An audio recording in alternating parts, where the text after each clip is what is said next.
Good afternoon. Welcome back to the B&H event space. You're tuned into new horizons in color accuracy.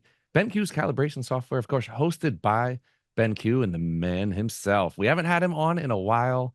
Art is right. Art Suwansang. Art, how's it going? Doing well, Derek. How about you?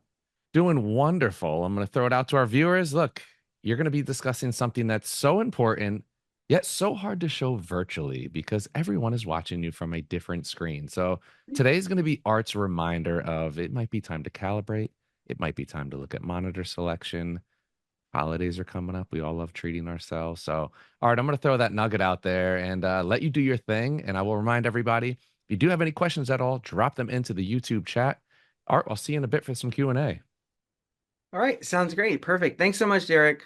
And welcome, everyone. Thank you for being here. I'm Art Suwansang. I'm BenQ Global Ambassador, and we're here to talk about calibration today. So, what I'm going to do is give you a run through of the different method and the new updated software that BenQ has shared with us in terms of calibration that will make our life easier as creative for us to get good and accurate colors when we're having multiple displays or when we really want to have our design space, the display that we have match, for instance, an Apple laptop, a MacBook Pro, or something like that. There's so many different ways to do that, but I'm going to cover these new software solution from BenQ. But before we do any of those, what I'd like to do is share with you a little bit of my setup, what I have. So right behind me, I have two BenQ PD3225U. These are 32-inch 4K. They are the part of BenQ Designer Series, PD Pro Designer Series. So these are the IPS black panel that has a contrast ratio of 2000:1. They're really amazing. Has over 90+% P3 color gamut. Always love editing on these. Now, it really just depends on the creative workflow you're in. For a majority of creators out there, I think these are going to be great displays that will match in with your workflow. However, if you do photography and you do print, I would encourage you to look at BenQ SW display instead because it has hardware calibration and 99% Adobe RGB coverage. So slightly different workflow there regarding those two. Now with those display out of the way, what I also have on this one is a Mac Mini M4. So this is the M4 Pro, and we're going to use that to do a demo, keyboard, mouse. And the way how I have this link up is pretty much using just display daisy chain. So I have the display link, one of them, this one is linked to my Mac Mini, where this one is actually daisy chain off of this one. So it's just one cable going to my Mac Mini. And lastly, most importantly, we're going to talk about two different solutions in terms of color management today. We're going to talk about BenQ Display ColorTalk, which is a solution for you to match either two BenQ PD displays or to match a BenQ PD displays to an Apple MacBook Pro. The demo I'll be doing today will be matching these two displays, but with this BenQ Display ColorTalk, you do not need to use a calibrator. So this is great for anyone just getting into color management. You just want to get used to the workflow. You just want to understand how you can match your display better. This would be the way to go. Now, if you want the best precision possible, I'm going to recommend that you get a calibrator and use BenQ Palette Master Ultimate, which is now compatible with BenQ PD displays, not just only SW anymore. They have brought that over to BenQ PD line displays too, which is really great. And that helps eliminate a lot of the confusion in terms of calibration. They made the process very simple.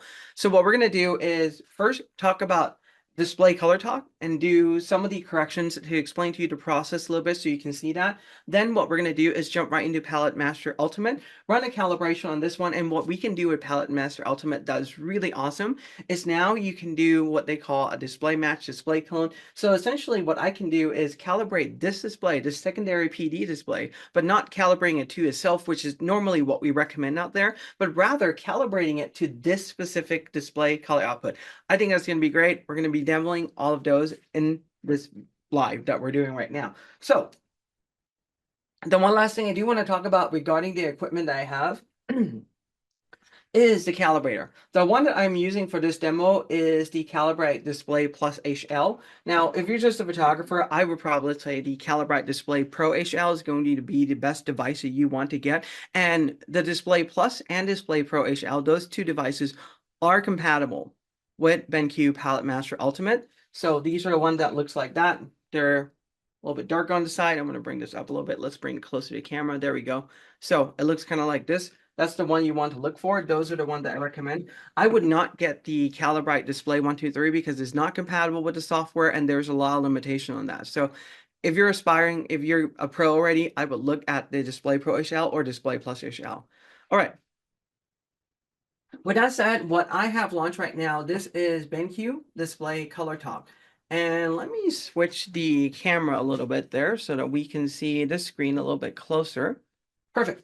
So this is BenQ new solution called Display ColorTalk. And what Display ColorTalk enables you to do are a few things. So the number one thing that you can do is you can do a matching between two BenQ displays as you see right now.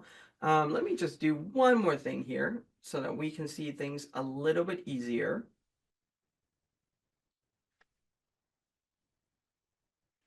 Bear with me just a second. Ah, there you go. Cool. Okay. So with BenQ Display ColorTalk, we have two different solutions right there. And I think this is off the camera a little bit. I know, right? Technical difficulties and always happen with things like these. There we go. So you have the option to do a BenQ to BenQ display, which is what we're going to do now. Or if you have a MacBook, you can also do a MacBook to a BenQ display as well. Display ColorTalk is a solution that you can go in and run kind of like a calibration of sort. Although you're really relying on human vision when it comes to something like this. So there are going to be certain limitations, but it's a great way to match two displays together, whether it is a BenQ PD to another PD or a MacBook Pro to a BenQ display. So what I'm going to do is click on BenQ to BenQ and I am going to click on Start. Now, when it comes to this, there's going to be what they call a binding process. This is pretty much deciding which display you want to be the primary and which displays you want it to be the secondary. What I'm going to do is have this display right here. This is the one on the left side of me. This is going to be the primary, where the other one, this secondary PD3225U, that is going to be the secondary display. So what I'm going to do right now is click on Start Binding, and we can see that we have the benchmark display. So this is our main one. I'm going to make this our benchmark display right there. And the fine-tune display, I'm going to drag this across, and that's going to be the one we're fine-tuning. Benchmark is the one that we're using as the reference display, which is the one I have here. Fine-tuning is the one that we're going to make changes to it. So what I'm going to simply do is click on Bind. So that's one of them, and I'm going to click on Bind on the other one. So what it's really doing right now, the program is going to take just a quick moment, and it says complete the binding process right here. I'll click on Next. And if we can see right now, it's going to take just a moment because the program is really going in to the display firmware and looking at the color settings. So right now you can see right there, I have PD3220U. This is a benchmark display. This is pretty much this. This is the color mode, and then there's the user color mode on the other display. You can kind of see there that it's showing the check mark that the color modes and the way how they're set up is matching. This is what the program's doing. It's actually communicating with both of the display firmware, which is really great. So when it comes to this process, we are going to do color adjustment. But these color adjustments are going to be rather interesting. Now, what I'm also going to do is, let me do one more thing here. I'm going to adjust the exposure a little bit. I'm going to slightly darken so we can see the tones better. Now with this, we're relying on human vision to do the color matching between these two displays. And I'm doing this through camera, so the colors are going to be slightly off between the two. That's because of the chromaticity and the way how the spectral colors are being read by the camera sensor, all the additional stuff, but I'll walk you through this. So as a creative, as a designer, if you're going to use this software to really do color matching, what you need to decide is what's the priority for you.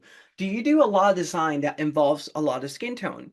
If that is the case, then you would refer to the picture as the primary color matching, meaning that you're going to look at the picture and like, okay, I'm going to look at the skin tone as the primary and I want to match those. However, if you are working mostly with graphic and design, the other best thing that you might be able to do is looking at these color patches on the bottom.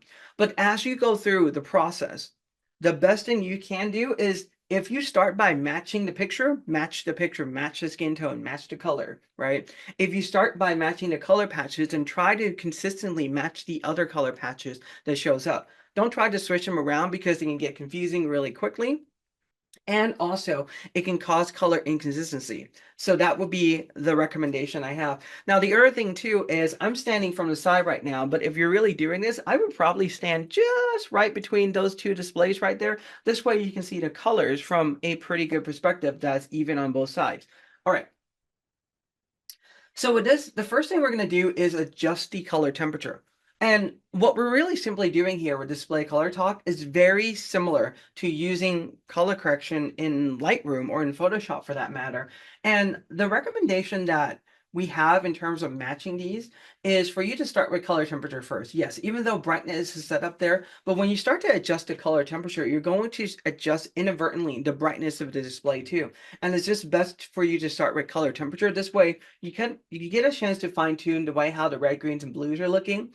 And then afterwards go and just fine tune the brightness before we go to the next stage. So what I'm simply going to do now, I can see that this is more yellow in a way. So I'm going to add a little bit more yellow, more cyan. So we're going to add a little bit more red to this.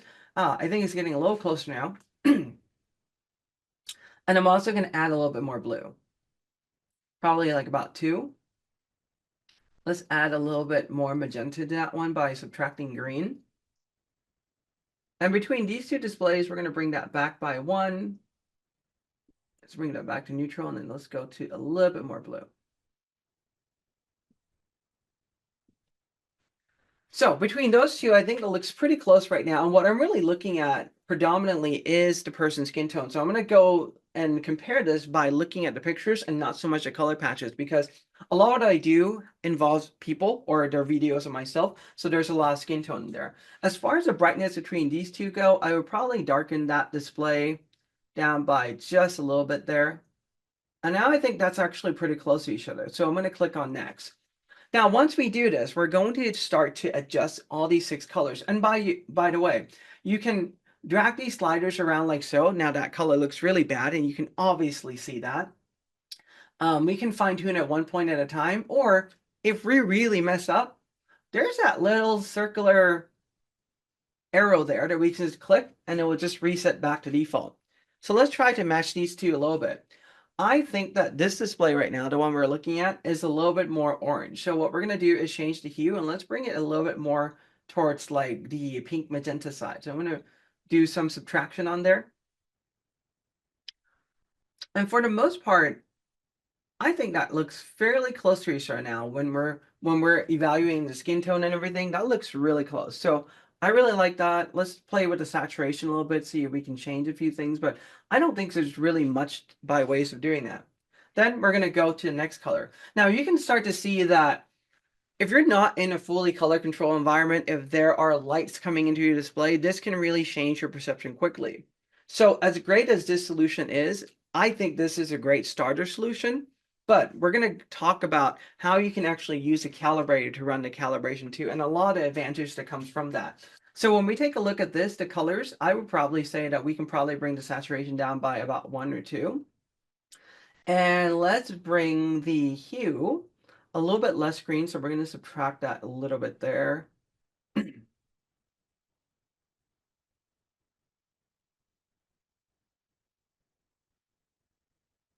Now, the one thing that I'm noticing as I'm going through this right now is that the secondary display that I'm adjusting is a little darker, but at the end, there is a way for me to really just change the brightness one more time too. So I'm going to leave it as such right now. I think the color are looking fairly close to each other. In fact, what I'm going to do is, nope, wrong side. Let's bring this towards more towards the green. All right, I think that looks pretty good. So, or close enough anyway, as far as we can get it. I'm going to go to next color. So this one, the green is actually looking pretty much right on. The only thing I might change is add a little bit of saturation on the green and maybe change the hue a little bit towards slightly more blue. But that is a really close match as far as just looking at the pictures, by the way. I'm not using the color patches, which is one. I'm using the pictures to do my matching for these particular tasks. Now, when I take a look at this blue, color is pretty much like, I would say these are really close to each other. What I would probably do is bring the saturation up a little bit and make this a little bit more blue instead of green. All right, now it looks good. Let's go to next color. We're going to take a look at the blues. And for the most part, these are also fairly close. I'm going to leave this one as is, maybe. Let's see. I'm going to do a little bit addition. Let's bring that in. And another thing too, by the way, as much as I'm only going by points at a time, having the background in color management, having been doing this for a long time, enable you to see a lot more of these. But if you haven't do that or done this like, as long as I have, one thing you can always do is just start to drag this and you can start to see the color changes. Like obviously, right? That's really going too far. So don't, be afraid to just play with this and learn the process and color match this way too. Just because I'm doing one point at a time, you can always go a little bit more drastic and bring it back. This way you have a better reference. I'm going to go to the next color. I'm going to leave the blue the way how it is. For this one, we're going to bring up the saturation a little bit, probably by, just maybe like 1 point. Yeah, we'll do it to 51. And then I think color-wise, it has a little bit more blue. So let's bring a little bit more red in on that one. Okay. Looks fairly close. I will click on next. So now what you have at the end here, this is a comparison of before and after. So you can do a before. This is what it looks like. This is after.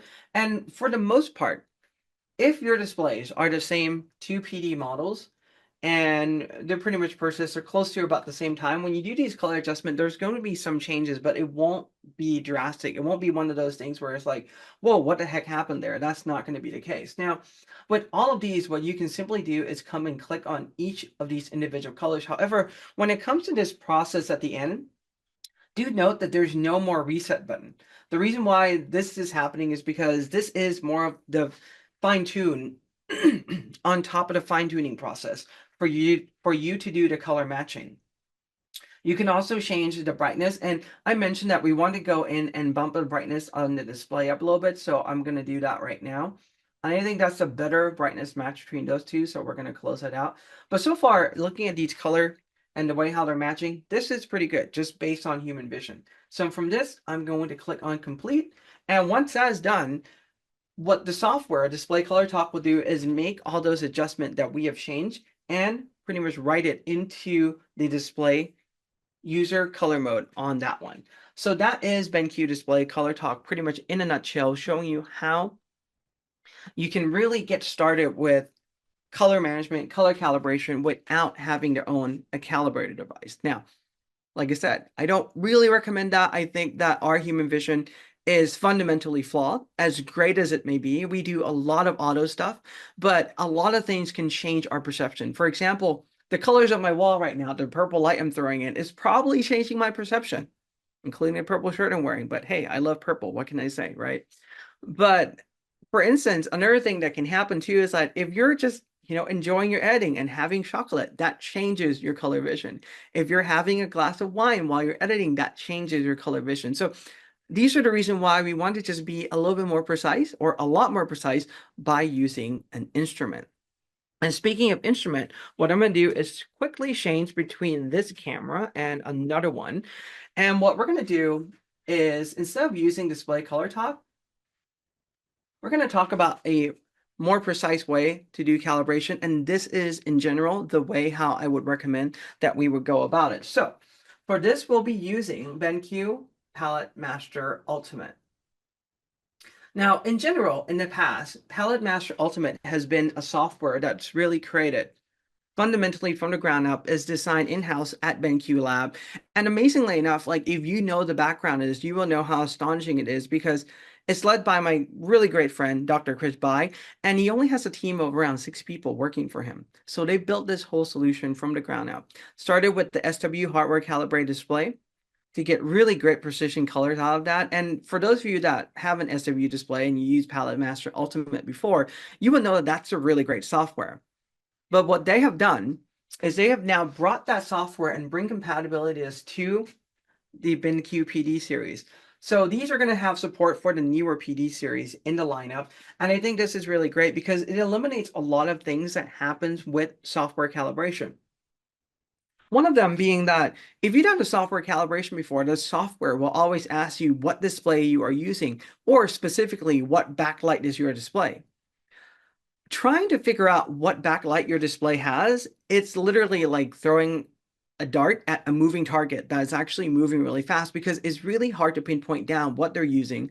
There are so many display backlight technology. Yes, there are LED backlight type technologies, but each of those LEDs and the coding they use on the panel itself, whether that is PFS phosphor, RGB LED, and all these other things, changes the way how the color output is from the display. This is what we call the spectral output, or the really official term is called the EDR, emissive display reference. So there's a lot of data in there that we have to cipher through. And if we ever call these display manufacturers and ask them, hey, by the way, what backlight technology are you using? They're not going to tell you, because most of the time the first tier support are not going to have this answer.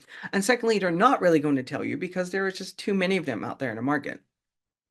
Palette Master Ultimate just sidestepped that altogether, so you can get precise colors because BenQ has already matched this output color to the best way to fine tune and calibrate it. So let's start by calibrating this PD3225U first, and then what we're also going to do is a matching, but I'm going to talk about the cool matching part about Palette Master Ultimate. All right. So I'm going to switch cameras so that we can see that a little bit closer and get a chance to see the interface as far as how this is working. So let's jump in right there. Okay. So Palette Master Ultimate. First, I'm going to pick the monitor that I want to use. This is my PD3225U number 1, and the calibrator is going to be the Display Plus HL.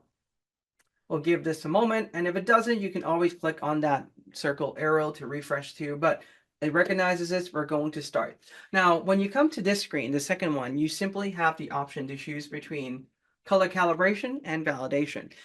In general, my advice is just to do the calibration because it does the validation in session as well. To just do the validation alone is one of those things where it's like, you can know where your display is, but if it's off, you're going to have to calibrate it anyway. So my advice is just to go in and just do the calibration. So we are going to enter that. And when it comes to this screen, this is what I mean by BenQ has simplified this process down by quite a bit, because you just really have to take a look at your workflow and what you do in terms of just choosing what you want to calibrate and how you want to calibrate that.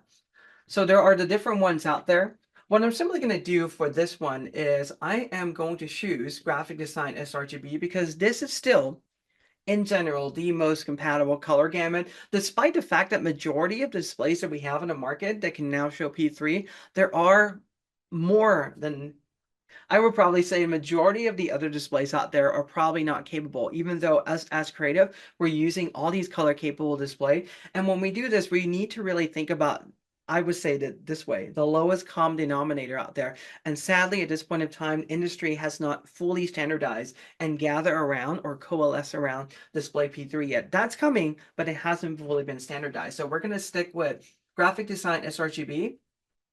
And when it comes to this, you can go in and change certain settings on it too. The parameters for changing these, most of the time, you're going to be fairly limited on these. But what you can do is go in and set the brightness of the display. Now, if you're doing graphic design, and especially if you're doing anything for print, my magic number for you guys out there would be anywhere between 80 to 120 candela. That is the CD per m square or meter square, or the other terms that we use for this colloquially is the word nit. So you might hear a lot of the word nits. This is pretty much nit in graphic design, or in display calibration. Nits, candela, they are interchangeable terms.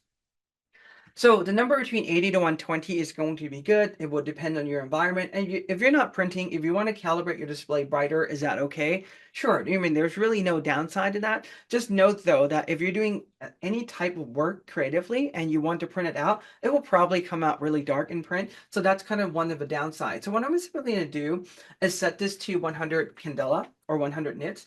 We're going to stick with CIED 65. That's going to be the color temperature of the screen.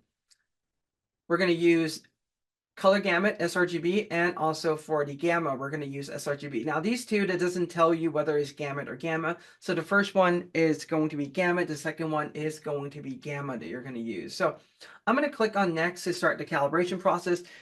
And it says that we always want to leave our display on for at least 30 to 60 minutes. My magic rule of thumb is around 15 to 20 gets the display to warm up enough. And it doesn't really matter whether you have a brand new display or this display is older.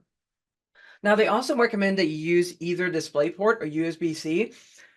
Here's the thing. If you use HDMI, can you run a calibration with? Yes, that's not a problem. However, I would just run a calibration and check whether it passes the validation or not. If it doesn't, you might want to look at using a different source. The reason why is because HDMI is a standard designed mostly for TVs.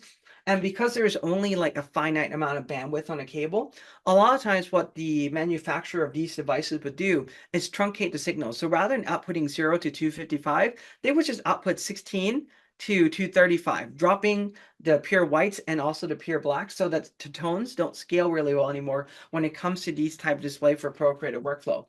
Most of the computers will not have the problem nowadays with those issues, but if you do run into that, that's the reason why. There are settings and power settings to turn off on the display, so do make sure you go in and change it so that your screensaver doesn't turn on after 2 minutes and your display doesn't turn off after 2 minutes for power saving functions. And if you're on a laptop, obviously preventing it from going to sleep and so forth are going to be important. Now, the other thing that I want to quickly go over as well is if you are on a Macintosh system, and this is also applied to PC too, I would go into System Settings and Display. And let me minimize that down quickly. So a few things that you want to do for this one. I am running on a Mac Mini, so we're not going to see that option for automatic adjust brightness or true tone. But if you do have those enabled on your laptop, you want to go in and disable those as well, because the brightness will only work on your laptop screen. However, when it comes to true tone, it will affect not only the built-in laptop displays, but it will also affect any external displays you link up to the system. So I want to point that out as in System Settings Display. It's pretty much right here. On this one, I'm running on a desktop, so we're not going to see that. But I just want to be inform you of that. All right. So what we're going to do, and the other thing too, it says do not use mirroring. So right now you can see that these two displays are running independently of each other, and you have to do that because mirroring is definitely not going to work for any color management or any color calibration for that matter. I'm going to click on next, and what it wants me to do is grab this calibrator right here. And if you have one of these, a couple things that I do want to share with you is that there is that little counterweight there. And on the back side of it, you can see that there's like a slight bar you can just push and change the length of the cable. The other thing is this is pretty much the device. What you can simply do is pull out the cap just like so, and then rotate, right, to expose the lens in the front.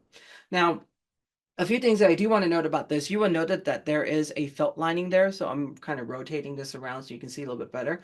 This felt lining is going to prevent a lot of stray light from coming in, so you're going to be good. Now, what I'm going to do is put this on the display as such. And another thing I'm going to do is angle this up. Now, you can certainly do a calibration in a bright environment like this. It's not going to be an issue. I'm going to click on next, and it's also telling us to tilt the display back. We're going to click on next, have this line up in the middle of the display, and we are going to click on start. This is going to start the calibration process, and it's going to go through a few number of patches. Now, the one thing that I want to address right away when you run this program is that you may be wondering, this is only calibrating 23 patches, and you're probably thinking, oh, well, wait a second. If I use, for example, other software solution, they're calibrating hundreds of patches. How can this be better? The reality of this whole thing is that it's not so much the amount of patches, it's so much of how much that baseline data is already there in these software to run the calibration. When you're using a software solution from Calibrite or any other brand for that matter, they have to design their software so that it can accommodate a wide variety of displays that are out there in the market without knowing the type of spectral output, without knowing the color gamut of the display. Having those extra data points that you're really measuring or just defining those points inside an ICC profile, it doesn't really do much in terms of fully adjusting the colors of the display. So the reason why BenQ is only doing 23, part of it is because it's done on a baseline. They already know how these displays are going to look. They already put in this EDR, the spectral output, the emissive display reference value. So they already know how these are going to respond. And what you're really doing is adjustment on top of these to just change, the colors so that it fits within the gamut a lot better, or more like fine-tuned per se, just based on your computer output. Because a few factors in our computers are changing the way how the colors are coming out from our display. One of them would be the computer itself, would be the hardware. It would be the OS that can change the output. And lastly, the drivers that are running our graphic output can also change the color output. And lastly, the nice thing about Palette Master Ultimate is that it's doing the validation pretty much in session. So we're going to get a report at the end, and we're going to see what our delta E is going to be on this one. Now, for those of you that are unfamiliar with delta E, in general, a delta E value, anything less than 3 is considered good for a pro display. Even though you may be able to see some color variations a little bit, anything less than 2 is considered excellent. So usually we want a delta E value to be below 2 for a pro workflow, because it's really hard to discern the colors unless you have them side by side to each other for you to see the variation. We're almost done with this validation, and then afterwards what we're going to do is match that second BenQ to this specific display output. We're not going to calibrate that one individually, and this is really cool. So it says calibration complete, check report. Now what I'm going to do is bring the device down, and I'm also going to rotate this lens right here. You can see I'm rotating the cover to just cover this up, and I'm going to push this back down. All right, so for this, we're actually getting a pretty good calibration result. And because I'm setting my display to 100 nits, it is a little bit darker than it was before. But this is also one of those things that you can't really go in and define, like the brightness of the display. So if you try to change the percentage of a display brightness, it doesn't tell you how many nits you're at. It just tells you in terms of percent. And that's one of the more inaccurate ways of doing it. I personally love this a lot more because it tells you the result that you're going to be at. So this is all the target value that we have, and this is the value that I was able to achieve. So the brightness is pretty much within 1 nit. I'm going to also say this. If your brightness is off by, like, I would say 3 to like 5 nits, maybe like 7, it's really hard to tell that apart. The magic number for nit brightness that we can start to tell as human being is generally, around 10. So if this is off by 10 or so, you can probably see that at that point. Now, in terms of white point, this is really almost close to right on. I would say the white point, you have a range of around plus minus 300 Kelvin. It can be off by like more or less. You're going to be okay, but this is pretty much almost right on. You're never going to get exactly like 65. And with this being less than like 20 points off, we are pretty much good to go on this one. All right. So color gamut, these are all the values, and the black point is 0.1 nits, which is actually really good. The average delta E for this one is 0.0. This is below 1, so it means color accuracy on this display that we're able to get right now is really good. Now you can also, I'm going to go back here, and you can also click on right there under more detail. When you do click on more detail, and what I'm going to do is actually, let me change this a little bit. This way we can see our screen a little bit better. Hopefully that helps. We can actually click on the more detail, as I mentioned, and we can see a whole bunch of results and also the delta E for each one of these. And you can see that the delta E for all these other colors, including all the red, the greens, and the blues, are below 1. So the software solution that BenQ have come up with this to calibrate is giving you a really great delta E value at the same time. I'm going to complete this display out. And once I do that, it's going to tell me as follows. It says calibration is complete. Please do not adjust the OSD. That's the on-screen display menu color setting manually, because if you do it, it's going to change the calibration. So I'm going to confirm this, but the whole reason behind this is because this is not a hardware calibration. It doesn't write this into a hardware calibration slot. What it does is it writes all these calibration data, and you're going to probably see this. So let's see. It's going to write all these calibration data into the color mode called users on the display, as you see right now. So it's not necessarily writing it into a LUT per se, it's just writing into the user slot, which is specifically designed to store these calibration data. But again, I can still go in and change the brightness on the display. It's something that I don't recommend doing. Now, let's do display matching, because I think this is going to be cool. So what I'm going to do is click on the display name. We're going to go to the secondary one right there, which you can already see. It jumps to the secondary display. The device is the same, Calibrate Display plus HL. I will click on Start, and we'll do the calibration again. Now, for this screen, when we're on the secondary display, what we're going to do is scroll all the way into the bottom, and there's an option called Measure and Match right there, right? So what we're going to do is we're going to click on, it says press to measure or click to measure. It should be really click to measure. So what I'm going to do is click on that, and a warning came up. So it is recommended to measure BenQ display of the same model. BenQ is unable to guarantee color consistency when using different monitors. Preview function will be temporarily disabled during the measurement stage. So if you can't do the before and after, and I recommend that you really do this from like a PD to a PD. At worst case, I would probably say an SW to a PD, but I would probably not push it any much further than that. And ideally, it's going to be a PD to a PD because the color gamuts are going to be pretty much very similar to each other. So for that, I'm going to click on continue.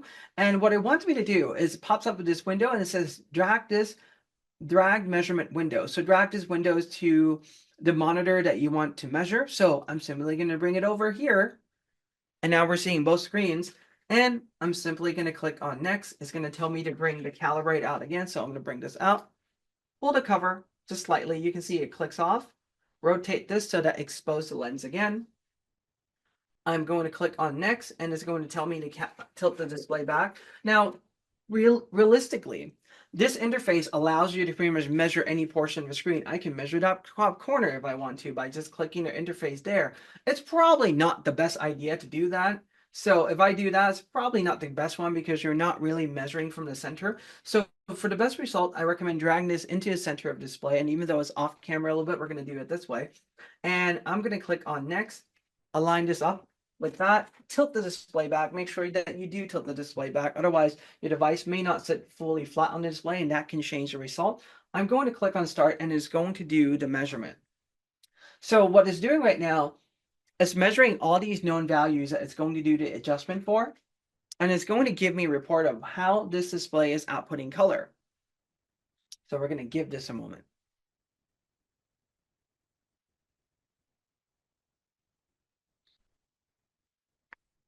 All right, with that finished, I am going to angle this display back and bring the calibrator down, put the cover on it for just the time being so that the dust and everything doesn't go into it. And with this, I'm measuring the luminance similar to what it was before. Let's bring this over a little bit so we can see, and we're going to zoom in. So luminance is 99 candela. Gamma normally is 2.2. 2.16 is really close in terms of tracking. The white point and the gamma, these are the RGB coordinates for the RGB XY coordinate for each of these. A lot of math stuff, let's not worry about it. So what you want to do with this one, you can save this as a target. So if you want to have this as a target that you can use later on, you can certainly do that. And if you don't save it as a target, I just cancel it out. You can simply press on done. And now what the software has already known is the color output of this display. So you don't have to save as a target. If you save that target, it's for you to really go in and use this later on if you want to do that. So that option is highlighted still. I'm going to click on next. And it's going to give me all the same information I shared with you before. Make sure the display warm up at least 15 minutes at the very minimum.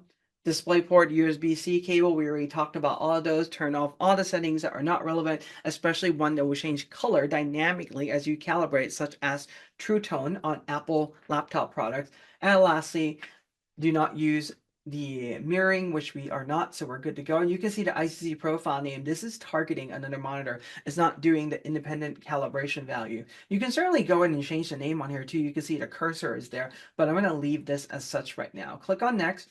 And what I'm simply going to do again is bring the device up, pull the cover off, rotate it to the back so that it's just sitting like there, and the lens is exposed in the front. I am going to click on next. So now it's going to put a target on the display. So we'll do that. And you can see if I don't tilt the display back, sometimes it just have a tendency to dangle like that. And what we really want to do is we want this to lay flat pretty much in the area that we want. This is a little bit difficult to see. So let me angle the display the other way. There you go. You can see how it's actually in the target right there, but it's reflecting a little bit more of the environment than I want to. But anyway, what I'm going to do is click on next, and we're going to start the measurement process. And we'll wait for this to finish. So what it's really doing right now, do you see the flickering happening? It's really going in and talking with the display firmware with that user color mode option to really change all these colors. So it's going to go through similarly to what it was before, 23 patches that we have seen in the previous one. Let me see if I can angle that a little bit. There you go. You guys can see a little bit better. There's 23 patches going on there. This might be a good time to answer some of the questions that, if we have any questions in, chat pod or something like that. Yes, we do actually have a chat regarding LED bias light. Would that for the monitors help with color matching at all? Uh, do you repeat the question for you one more time, please, Derek? Yeah. Would an LED bias light for the monitors help with color matching? That helps you. I would say if you're that it can and it cannot at the same time. So if you set that to a color temperature that's totally off from the display luminance, that's going to give you another color bias almost right away. I would probably say that if you have an LED like that, if the LED is actually set to around 6,000 or 6,500 Kelvin, you're probably going to be okay. Anything more than that, or when it really starts to get into like the warmer tones, you might actually drastically change the way how the color is going to be presented to you on the display, because these are going to calibrate to 6,500 Kelvin and you're looking at something warmer, you're looking at that contrast. So it's going to really bias you. I would say that if you're trying to do the matching part itself, probably do not use any external light, and maybe do not use the purple light as I'm doing in the studio right now. But this is more for edutainment, There you educational go. entertainment that It's we're part of doing. the production. Yeah, it's a Eh, production. Yeah. exactly. And Art, if I could sneak one more question, one of our viewers has a Data Color Spider Pro. Is that compatible with the Palette Master software? Yes, Data Color Spider Pro is, although I need to let me circle back on that one at the very end there. We're going to double check the devices because BenQ is just really rolling out support for the PD series. So some of the calibrators may not be fully support yet when you're running Palette Master Ultimate with these PD displays.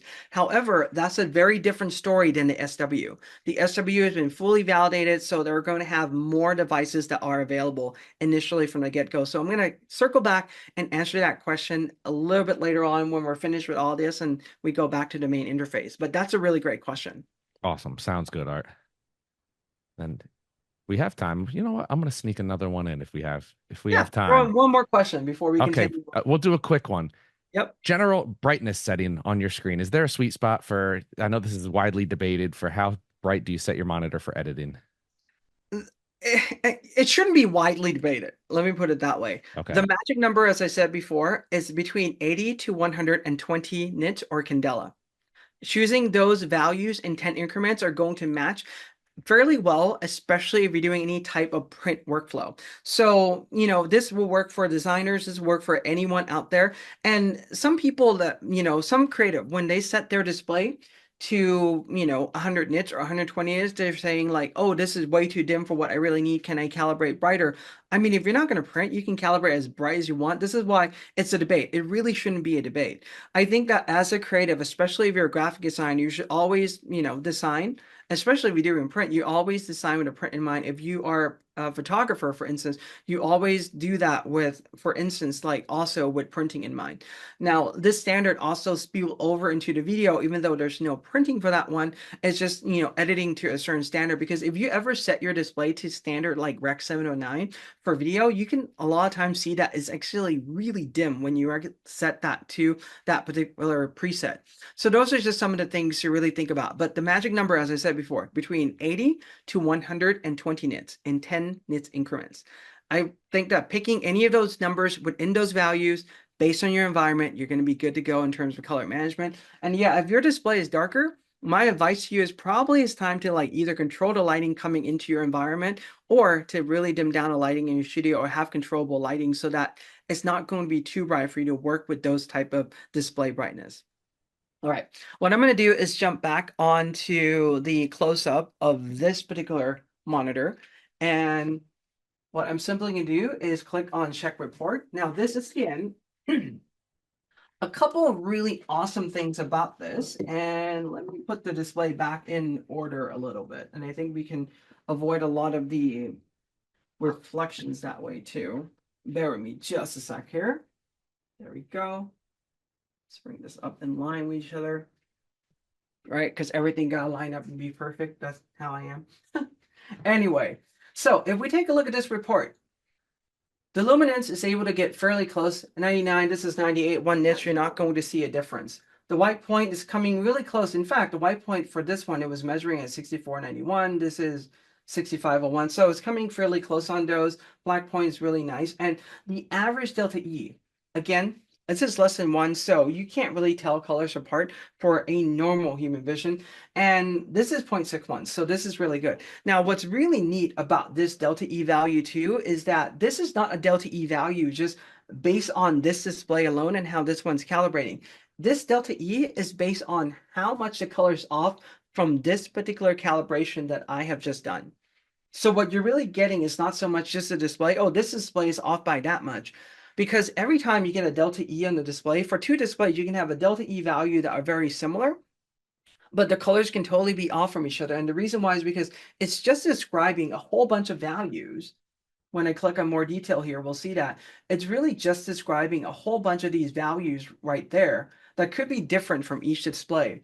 So having something that can really just show you accurately where your delta E is from the main reference one, that is really cool. I think that's really a winning feature. And I'm trying to actually get this, all these delta E values at the end there to show you. And everything, for the most part, is less than one, with just the blue being just slightly above one for this one. So obviously is really good. It's having some issues matching the blue, but anything below two, you're not really going to see a difference unless you have those colors side by side. And most of the time in design or in photography work or in any creative workflow for that matter, they're really just, the color all just homogenized together, so you're going to be good. I'm going to complete this, and you're going to get that warning again, like, do not adjust the display, otherwise you can drastically change the color. We'll confirm that, right? So what we're going to do quickly here is take a look at the devices that are supported in this version. If I go through the list, yes. So BenQ have added a few more devices into this from the very first one that we talked about, that I have actually tested. So majority of the Calibrite X-Rite devices, Spider X and Spider X2, are now added into this. Now, the interesting thing about the devices on this list is that they're all colorimeters, meaning that they're devices that are like these. They're the color spectrophotometers are not supported yet. I would guess that that's going to be coming in a future version. At a future point in time when they have more time to really develop, test, and validate those results from the calibration. So anyway, there you have it. Two different solutions for calibration, and we have done three separate calibrations using these two different solutions. I think this is really great, what they're really doing with color management, and a lot of what they're really doing with the software too in terms of Palette Master Ultimate. For me anyway, teaching and talking about color management, it can be a daunting task for a lot of people, right? Because there's a lot of steps to really go through. And to simplify the interface down to this, for designers display series, creator display series, I think this is really awesome. And I think it gives a lot of people just, the confidence to go in there and choose the workflow that I want. Maybe define the brightness a little bit more and just be able to put a calibrate on the display and get good colors. I think that's something really awesome to see. So let's continue on with the questions. I know that there might be some more. Yes, let's open it up for some Q&A. I know we have visual modulations watching out there who is tapped in to the topic. What is the one thing, Art, with monitors that people overlook, or is there a feature that we probably put too much emphasis on, or what should we be paying attention to with our monitors? That's a really great question. I think a lot of times, and I think a lot of time for we're going to speak specifically for creators in general.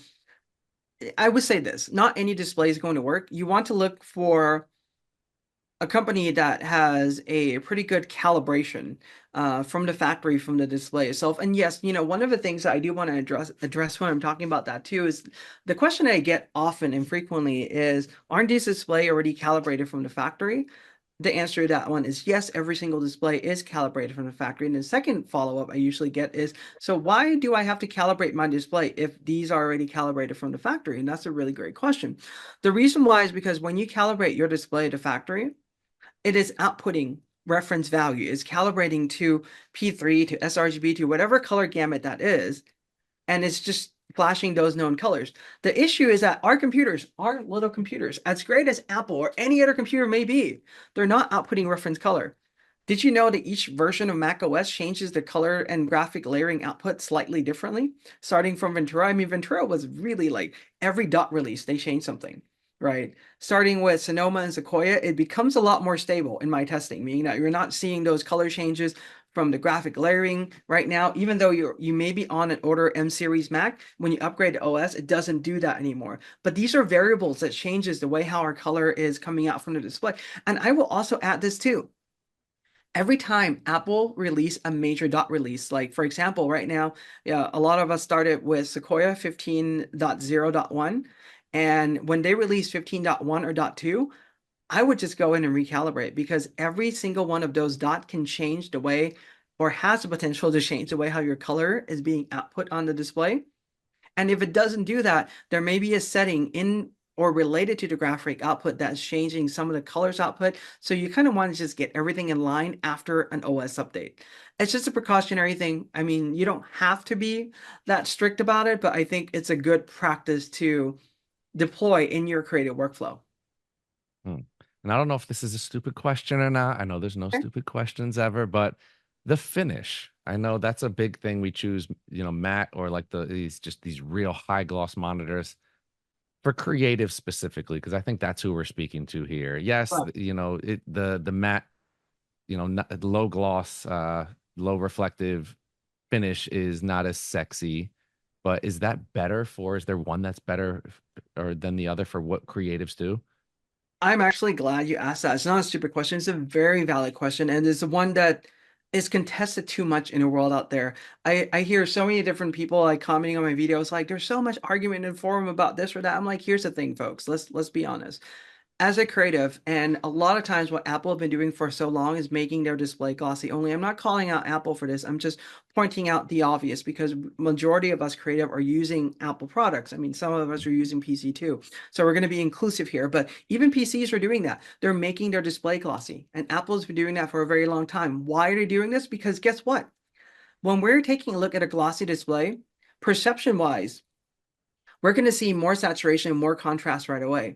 So what that does to our picture is that it makes it look flattering almost immediately. You barely have to do any work on it. It looks great. It's like, this is awesome. I'm the best photographer ever, or I'm the best creative ever. Fantastic. So what happens when other people are viewing your work on a matted display out there? Because by the way, there are still a lot more matted displays than glossy ones out there. And we have a tendency to be in our own little bias, meaning that we're using Apple products. So we're assuming everyone's going to use Apple product. I'm like, let me put it this way. Apple commands about like 20% of the creative market in the US and less of that in the world, or just the users, the amount of Mm. computers in general. So when you take a look at that number, there are a lot more people out there that are not using Apple products. And if you want to be inclusive to all your potential future clients, right, your endeavors, it might be a better idea to just be all inclusive for that. So editing on a matted display, what I really like about that in general is a couple of things. It gives you a more honest assessment of where your creative work is. So instead of editing your work and thinking it looks great at around like 60 or 70% of the way there, you're really getting an honest assessment. You're like, oh gosh, this doesn't even look good. I need to push my editing further. So when you can get your picture to look great on a matted display, it's always going to look good on a glossy display, but it's not all the way around. Because I hear a lot of people editing on Apple product before, whether that be iMac, whatever. I'm like, oh, my image looks amazing on here. I get a BenQ hardware calibrated display or one of these, plug it into the calibration. Everything works, validation passed, but my picture looks awful. What's really going on? And usually with those people, sometimes what I'll do is I'll say like, hey, send me one or two files and I'll edit for you like on my matted display and send it back to them. They're like, oh, wow. So I haven't been really pushing my editing to where I can really take it. That's a lot of times what you're going to get with a glossy display is something that's not really being honest with you as a creative. And that's part of the reason why I prefer that more. And I'm going to also say one more thing. This M4 laptop cycle, MacBook Pro, is the classic example of Apple going back to now offering a nano texture display option. Granted, they do it at $150 extra. I got mine with nano texture anyway, and I can't tell you how much I actually love that display when I'm just literally using it in my studio because even in a low light situation, a glossy display will always reflect. Try opening just a white web page. You can be in a dark room, but if that white web page is shining on you, you can see yourself in that reflection. Whereas a matte display, it just kind of diffuse that and it's giving me an honest assessment of what I'm really looking at. So I really appreciate that question. That's a really, really great one. Awesome. A couple of the PD monitors have different resolutions. Does it affect how color is displayed, matched, and calibrated? Another really great question. To answer it is no, it doesn't really affect the way how the color is looking. It's just your perception in terms of how many pixels there are per inch and how I would say like smooth you want your pixels or your graphic, whatever that is you're looking at to be. So that would be to answer that one. But color accuracy wise, it doesn't really change anything.